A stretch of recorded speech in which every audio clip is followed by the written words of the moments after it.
Assalamualaikum warahmatullahi wabarakatuh. Kita bertemu lagi dalam pelajaran Bahasa Indonesia untuk yang keempat kalinya di semester genap. Kali ini saya akan membahas mengenai teks persuasif. Teks persuasif atau teks persuasi sama. Pengertiannya adalah teks yang isinya berupa ajakan atau bujukan kepada pembacanya. Ciri-ciri teks persuasif yang pertama, terdapat unsur bujukan, pengaruh, atau imbauan. Yang kedua, berupa pendapat dan fakta atau data. Yang ketiga, bertujuan meyakinkan. Yang keempat, menggunakan ajakan mari, ayo, mulai. Untuk menggunakan kata ajakan bisa juga menggunakan partikel lah. Contoh mari ditambah marilah, ayo, ayolah, mulai, mulailah. Struktur teks persuasi. 1.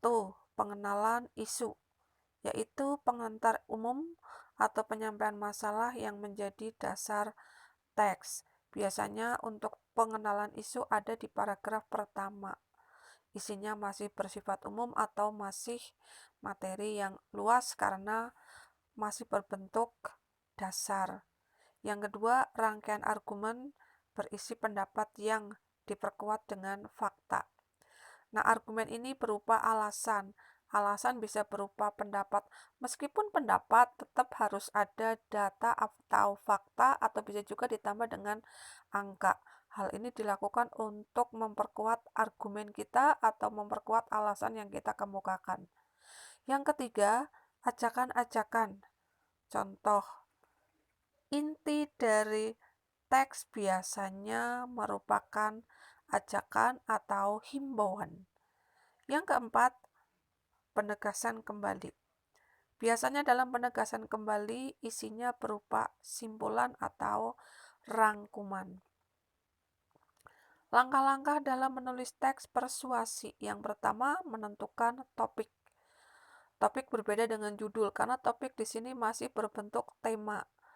Supaya tidak terlalu luas, tema bisa dipersempit sehingga bisa langsung dibuat menjadi sebuah judul. Yang kedua, menentukan tujuan. Tujuan itu berarti apa yang akan kita tentukan supaya tujuan kita berhasil. Yang ketiga, mengumpulkan data. Data ini kita kumpulkan untuk memperkuat alasan yang akan kita kemukakan. Yang keempat, membuat kerangka teks persuasi. Yang kelima, mengembangkan teks persuasi. Jenis-jenis teks persuasi. Yang pertama adalah persuasi propaganda.